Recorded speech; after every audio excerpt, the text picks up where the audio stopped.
विपक्ष के हंगामे की वजह से संसद की कार्रवाई लगातार दूसरे दिन भी नहीं चल सकी। दरअसल विपक्ष ने अपने तेवर सोमवार को ही जाहिर कर दिए थे कि उसका ये रुख सदन में जारी रहेगा। लोकसभा और राज्यसभा की कार्रवाई जैसे ही शुरू हुई, नीट पेपर लीक मुद्दा और राम मंदिर में चढ़ावा चोरी से जो जुड़ा मुद्दा है उस पर चर्चा की मांग जो विपक्षी नेता है वो करते रहे, जिसमें कांग्रेस और समाजवादी पार्टी भी शामिल थी और उनके मुताबिक उनकी ये मांगें नहीं सुनी गई। सदन में दोनों सदन में हंगामा किया गया और लोकसभा और राज्यसभा की कार्यवाही को स्थगित कर दिया गया। बुधवार के दिन अब सबकी नजरें इस बात पर रहेंगी आखिरकार संसद की कार्रवाई किस दिशा में जाती है। सरकार मंगलवार के दिन भी सुप्रीम कोर्ट की जजों की जो संख्या है वो बढ़ाने से संबंधित बिल सदन में लाने वाली थी, लेकिन हंगामे की वजह से इस बिल को सदन में नहीं पेश कर सकी। अब बुधवार को क्या ये पेश करती है या नहीं सरकार, इस पर सबकी नजरें रहेंगी। इसके अलावा एक और बहुत अहम मुद्दा था, सोमवार को दिल्ली की सड़कों पर जो प्रदर्शन हुए थे और पुलिस ने जो कार्रवाई की थी, इस पर भी चर्चा की मांग विपक्षी पार्टियां कर रही थी। और अब बुधवार का जो सदन शुरू होगा तब इस पर भी क्या चर्चा की जाती है, क्या सरकार की ओर से स्टेटमेंट दिया जाएगा, ये भी देखने वाली बात होगी।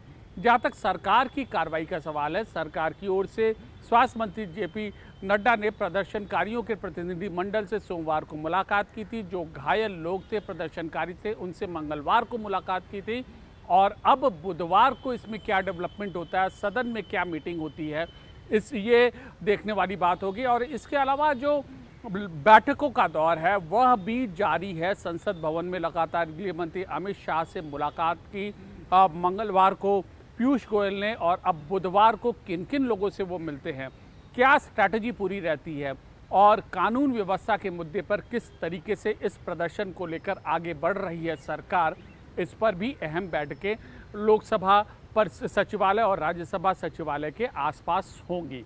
अब नज़र डालते हैं कि कौन कौन से महत्वपूर्ण बिल है जो सरकार अभी तक ला नहीं सकी है।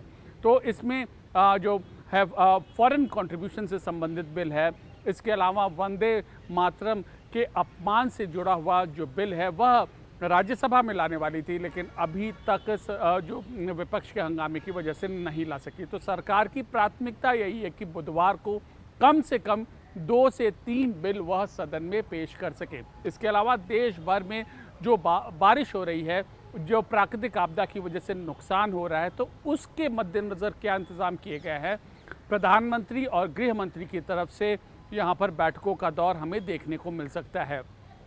एक बार फिर सत्ता पक्ष की ओर से संख्या बल को लेकर वो जो कवायद है वो जारी रहेगी। बैकडोर नेगोशिएशन अलग अलग पार्टियों से चल रहा है, तो अब किन किन पार्टियों से सरकार रीच आउट करने की कोशिश कर रही है, ये भी देखने वाली बात होगी।